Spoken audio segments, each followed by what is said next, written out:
के पूछते ही वह शव दहाड़े मारकर हंसने लगा और वापस जाकर पेड़ पर लटक गया। विक्रमादित्य पूरे खेल को समझ रहे थे।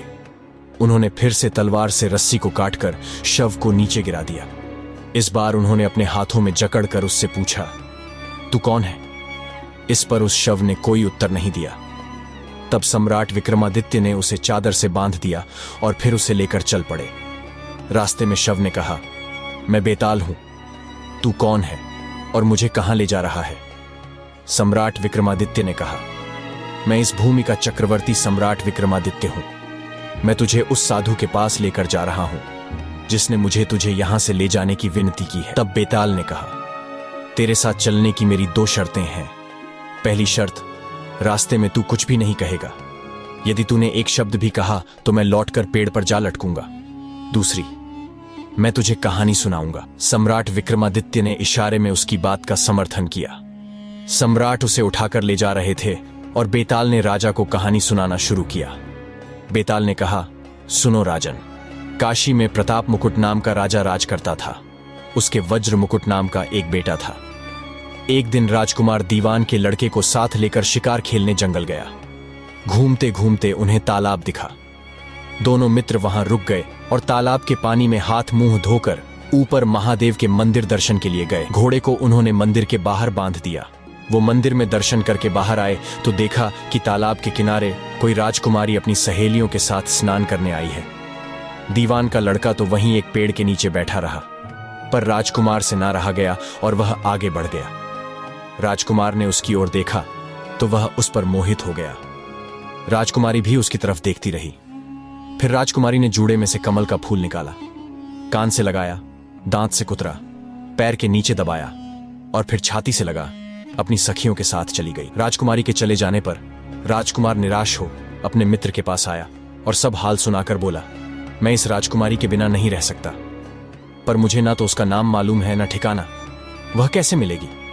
दीवान के लड़के ने कहा, राजकुमार आप इतना घबराए नहीं, वह सब कुछ बता गई है। राजकुमार ने पूछा, कैसे? वह बोला, उसने कमल का फूल सिर से उतार कर कानों से लगाया तो उसने बताया कि मैं कर्नाटक की रहने वाली हूं। दांत से कुतरा तो उसका मतलब था कि मैं दांत बांट राजा की बेटी हूं। पांव से दबाने का अर्थ था कि मेरा नाम पद्मावती है। और छाती से लगाकर उसने बताया कि तुम मेरे दिल में बस गए हो। इतना सुनते ही राजकुमार खुशी से फूल उठा और बोला, अब मुझे कर्नाटक देश में ले चलो। दोनों मित्र वहां से चल दिए। घूमते फिरते सैर करते दोनों कई दिन बाद उसी शहर में पहुंचे। राजा के महलों के पास गए तो एक बुढ़िया अपने द्वार पर बैठी चरखा कातती मिली। उसके पास जाकर दोनों घोड़ों से उतर पड़े और बोले, माई, हम सौदागर हैं, हमारा सामान पीछे आ रहा है, हमें रहने को थोड़ी जगह दे दो। उन दोनों की शक्ल सूरत देखकर और बात सुनकर बुढ़िया के मन में ममता उमड़ आई और बोली, बेटा तुम्हारा घर है, जब तक जी में आए तब तक रहो। दोनों वहीं ठहर गए। दीवान के बेटे ने पूछा, माई तुम क्या करती हो? तुम्हारे घर में कौन कौन है? तुम्हारी गुजर कैसे होती है? बुढ़िया ने जवाब दिया, बेटा मेरा लड़का राजा की चाकरी में है, मैं राजा की बेटी पद्मावती की धाय थी। बूढ़ी हो जाने के कारण अब घर में रहती हूं।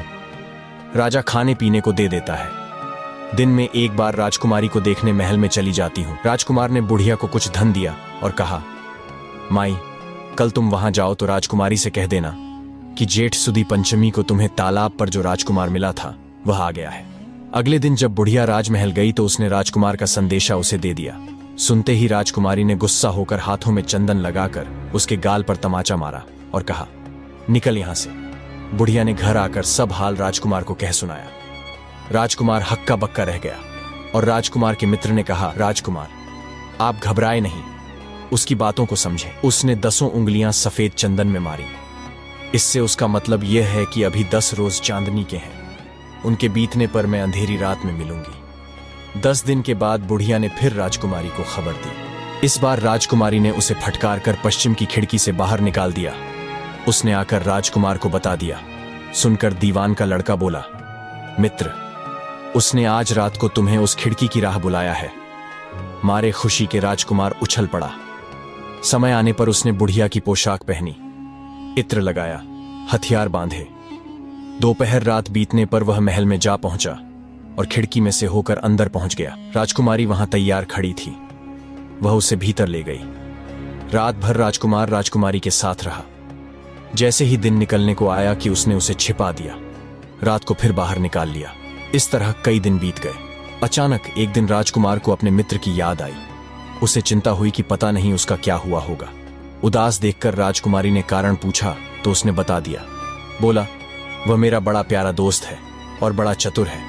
उसकी होशियारी ही से तो तुम मिली हो। राजकुमारी ने कहा, मैं उसके लिए बढ़िया बढ़िया भोजन बनवाती हूँ, तुम उसे खिलाकर तसल्ली देकर लौट आना। खाना साथ में लेकर राजकुमार अपने मित्र के पास पहुंचा। वे महीने भर से मिले नहीं थे। राजकुमार ने मिलने पर सारा हाल सुनाकर कहा कि राजकुमारी को मैंने तुम्हारी चतुराई की सारी बातें बता दी हैं, तभी तो उसने यह भोजन बनाकर भेजा है।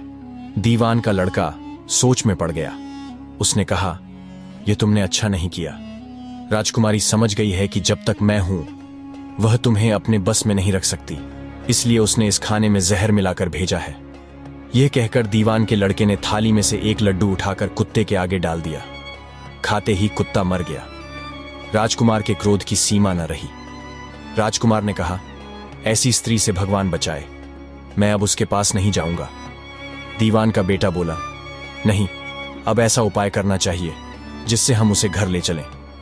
आज रात को तुम वहां जाओ। जब राजकुमारी सो जाए तो उसकी बाईं जांघ पर त्रिशूल का निशान बनाकर उसके गहने लेकर चले आना। राजकुमार ने ऐसा ही किया। उसके आने पर दीवान का बेटा उसे साथ लेकर योगी का भेष बना मरघट में जा बैठा और राजकुमार से कहा कि तुम ये गहने लेकर बाजार में बेच आओ। कोई पकड़े तो कह देना कि मेरे गुरु के पास चलो और उसे यहां ले आना। राजकुमार गहने लेकर शहर गया और महल के पास एक सुनार को उन्हें दिखाया। गहने देखते ही सुनार ने उन्हें पहचान लिया और कोतवाल के पास ले गया। कोतवाल ने पूछा तो उसने कह दिया कि ये मेरे गुरु ने मुझे दिए हैं। गुरु को भी पकड़वा लिया गया। सब राजा के सामने पहुंचे। राजा ने पूछा, योगी महाराज, ये गहने आपको कहां से मिले? योगी बने दीवान के बेटे ने कहा, महाराज, मैं श्मशान में काली चौदस को डाकिनी मंत्र सिद्ध कर रहा था कि डाकिनी आई। मैंने उसके गहने उतार लिए और उसकी बाईं जांघ में त्रिशूल का निशान बना दिया। सुनते ही राजा दौड़कर महल में गया और उसने रानी से कहा कि पद्मावती की बाईं जांघ पर देखो कि त्रिशूल का निशान तो नहीं है। रानी ने देखा तो सही में निशान था। राजा को बड़ा दुख हुआ। बाहर आकर वह योगी को एक ओर ले जाकर बोला, महाराज, धर्मशास्त्र में खोटी स्त्रियों के लिए क्या दंड है?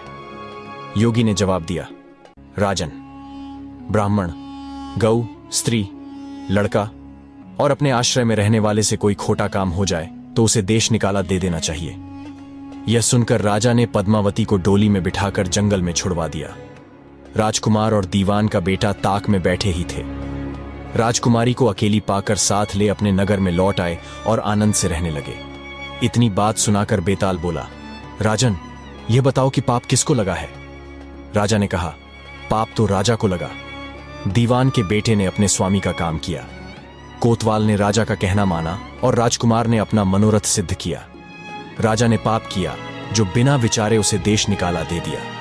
विक्रमादित्य ने इतना कहा ही था कि बेताल फिर उसी पेड़ पर जा लटका।